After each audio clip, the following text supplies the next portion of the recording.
내가 암 걸린 게 왜 내 탓이야? 나도 내 남은 인생 즐겨야 하니까 치료비는 이 건물 판 돈으로 알아서 해. 지독했던 청춘이었습니다. 남편 진수와 아내 영숙은 젊은 시절 단돈 몇만 원을 들고 단칸방에서 살림을 시작했습니다. 진수는 성공하겠다는 일념 하나로 새벽 4시면 어김없이 눈을 떴습니다.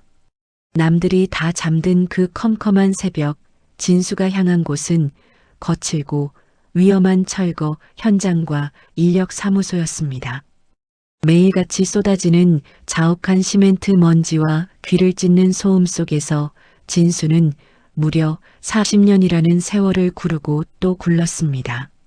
아내 영숙 역시 그 고된 세월을 함께 버텼습니다.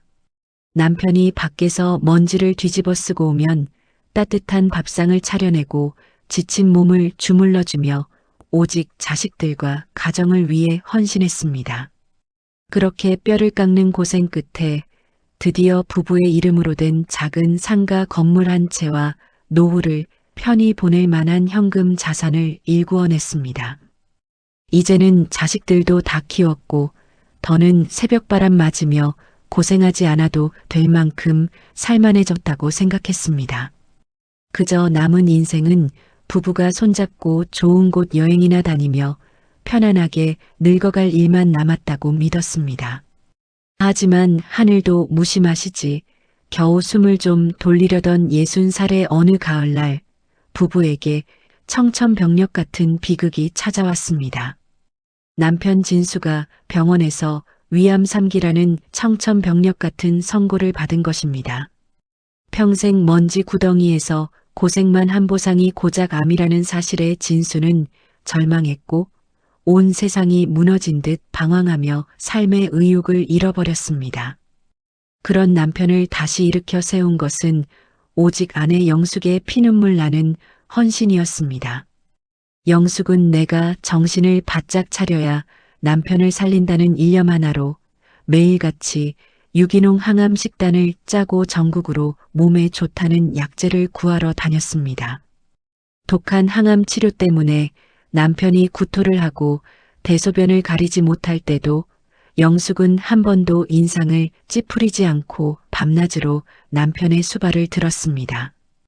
2년이라는 긴 시간 동안 영숙은 제 무릎과 허리가 끊어질 것 같은 통증을 느꼈고 밤마다 원인을 알 수 없는 극심한 복통이 찾아왔지만 그저 간병 피로 때문이려니 생각하며 약국 진통제로 하루하루를 미련하게 버텨냈습니다. 지성이면 감천이라고 했던가요? 영숙의 손톱이 다 빠질 정도로 지극정성 안간힘을 쓴 끝에 마침내 병원으로부터 남편의 암 만치 판정을 받아냈습니다.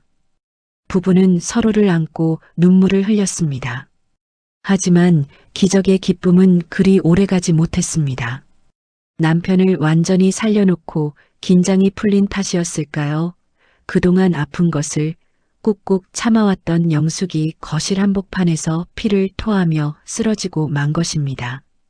급히 실려간 병원에서 받아든 검사 결과는 참담하게도 대장암 3기였습니다.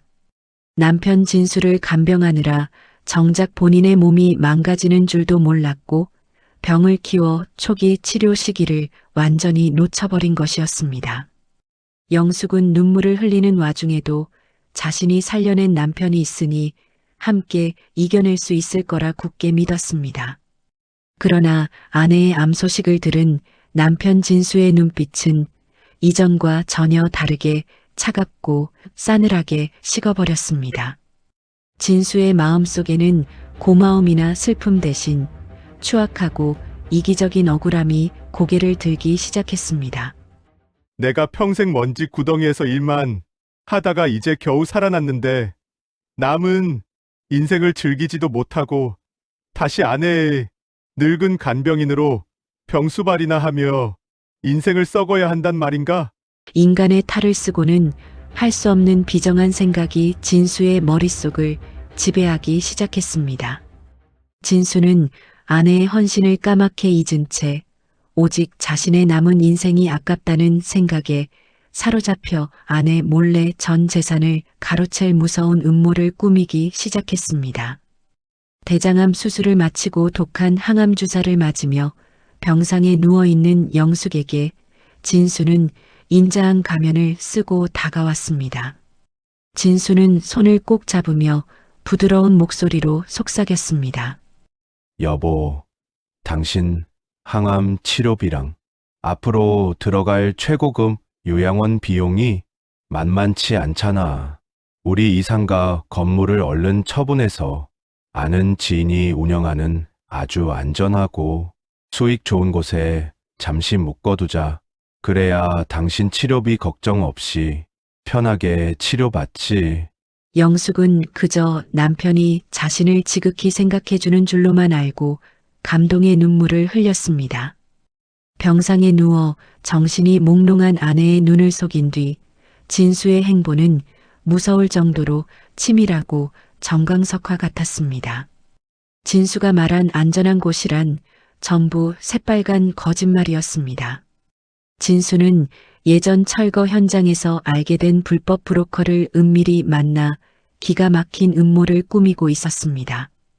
대한민국에 있는 건물을 팔아치운 대금을 해외에 있는 유령회사 계좌로 싹 다 송금한 뒤 자식들도 모르게 혼자 해외로 이민을 떠나 남은 여생을 호의호식하며 살겠다는 시나리오였습니다. 진수는 아내가 항암주사 부작용으로 깊은 잠에 빠진 틈을 타 집안 장롱을 뒤져 영숙의 인감도장과 서류를 훔쳐냈습니다. 심지어 아내의 명의를 제멋대로 도용하여 은행 인증서까지 새로 발급받았고 부부의 전 재산이 걸린 건물을 헐값에 금매로 내놓아 일사천리로 팔아치웠습니다. 40년 피땀 눈물이 서린 건물이 남의 손에 넘어가는 순간에도 진수의 마음속엔 오직 아내를 버리고 도망갈 궁리뿐이었습니다. 마침내 건물 매각 대금이 입금되던 날이었습니다. 진수는 평소에는 거들떠보지도 않던 백화점 명품 양복을 멋들어지게 차려입고 구두까지 반짝이게 닦아 신었습니다. 그리고 병상에서 겨우 숨을 쉬고 있는 영숙을 찾아와 뻔뻔하게 말했습니다. 여보, 건물 대금 확인하러 은행도 좀 가고 오랜만에 답답해서 바람 좀 쐬고 올 테니 쉬고 있어. 그 모습이 어딘가 모르게 이상했지만 영숙은 그저 남편이 고생하는 줄만 알고 미안한 마음뿐이었습니다. 하지만 꼬리가 길면 밟히는 법이었습니다. 남편이 나가고 몇 시간 뒤 영숙은 남편의 비상약을 챙겨주려고 안방 서랍장을 뒤지기 시작했습니다. 그러다 서랍 깊숙한 곳에서 낡은 서류 봉투 하나를 발견했습니다. 무심코 봉투를 열어본 영숙은 그 자리에 얼어붙고 말았습니다. 그 안에는 남편 진수의 이름으로 된 해외 거주자용 장기 체류비자 신청서와 수억 원의 돈이 해외 유령 회사로 빠져나간 해외 송금 영수증이 들어 있었던 것입니다. 심장이 덜컥 내려앉았습니다. 손이 부들부들 떨리고 눈앞이 캄캄해졌습니다. 자신이 목숨을 바쳐 대소변을 받아내며 살려놓은 남편이 암에 걸린 자신을 버리고 전 재산을 훔쳐 해외로 도망치려 했다는 그 잔인한 진실을 마주한 순간이었습니다.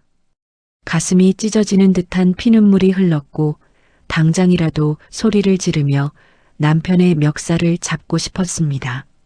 하지만 영숙은 이내 눈물을 닦아냈습니다.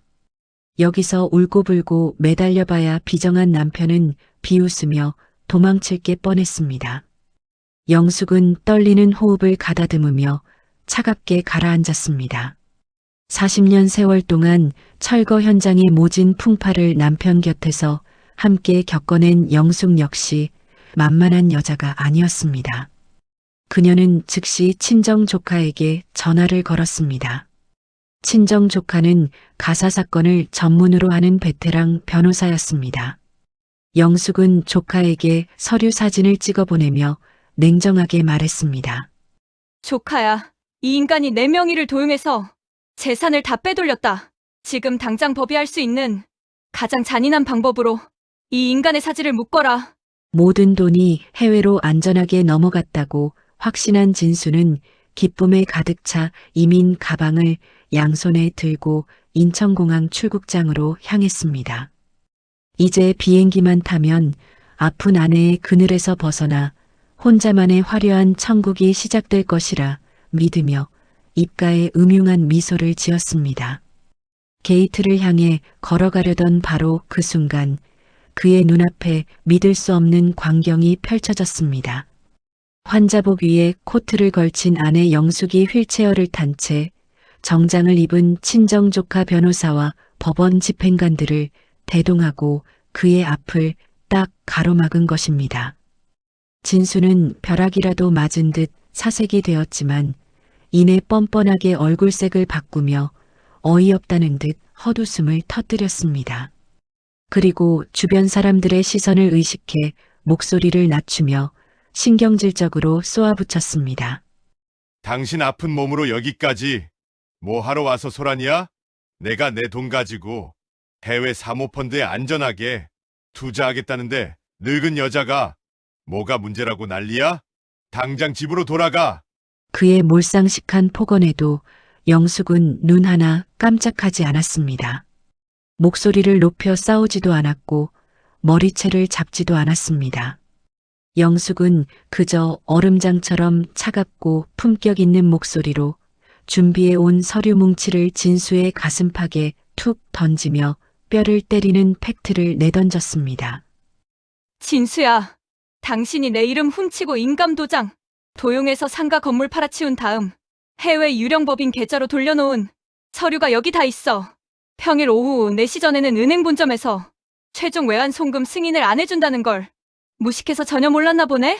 당신이 공항버스를 타고 싱글벙글 오던 그 1시간 전에 내가 법원 지휘를 받아서 당신 모든 개인 통장이랑 해외로 날아가려던 그 송금 채권까지 싹 다 처분금지 가처분 걸고 긴급 가압류로 꽁꽁 묶어버렸어. 4명의 도둑질에서 재산 숨기려 한 유책 사유가 하도 명백해서 이혼 소송 서류랑 형사 고소장도 방금 경찰서에 접수 완료됐어.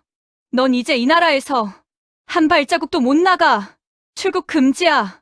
진수는 귓가에 종소리가 울리는 듯 정신이 아득해졌습니다. 미친 듯이 떨리는 손으로 휴대폰을 켜서 은행 앱에 접속했습니다. 그러나 화면에 뜬 것은 잔고가 아니라 새빨간 글씨로 박힌 거래, 제한 및 동결 계좌라는 문구였습니다. 단돈 10,000원짜리 한 장도 출금할 수 없게 사지가 묶여버린 것입니다. 순간 다리에 힘이 풀린 진수는 이민 가방을 떨어뜨리고 인천공항 출입구 차가운 바닥에 털썩 주저앉았습니다. 사색이 되어 벌벌 떠는 남편을 내려다보며 영숙은 마지막 비수를 조용히 꽂았습니다. 내가 내 살을 깎아서 살려놓은 목숨이니까 그 목숨 가지고 평일에는 경찰서 가고 주말에는 법원 다니면서 평생 감옥 언저리에서 비참하게 늙어가렴. 사기꾼 남편 없이 혼자 조용히 병원에서 받는 치료가 내 몸에는 훨씬 더 좋은 보약이 될 것 같구나. 잘 가라. 내 인생의 가장 큰 오점이었던 인간아. 살다 보면 가장 가깝고 고마운 사람이 내 등 뒤에 칼을 꽂는 기가 막힌 일을 겪기도 합니다. 하지만 남 눈에 피눈물 나게 하고 제 혼자 잘 살겠다고 도망쳐봐야 결국 그 벌은 부메랑이 되어 제 발등을 찍게 마련입니다. 이번 사연의 영숙님처럼 배신한 남편에게 눈물로 호소하는 대신 법의 그물망으로 단단히 혼줄을 내주고 내 몸과 내 인생을 가장 먼저 챙기는 것이야말로 진짜 복수이자 진정한 행복의 시작이 아닐까 싶습니다. 악인은 결국 자신이 판 무덤에 갇히게 되는 법입니다. 오늘 이야기가 속 시원하셨다면 구독과 좋아요로 많은 응원 부탁드립니다. 끝까지 시청해 주셔서 진심으로 감사드립니다. 지금까지 묘한 스토리였습니다.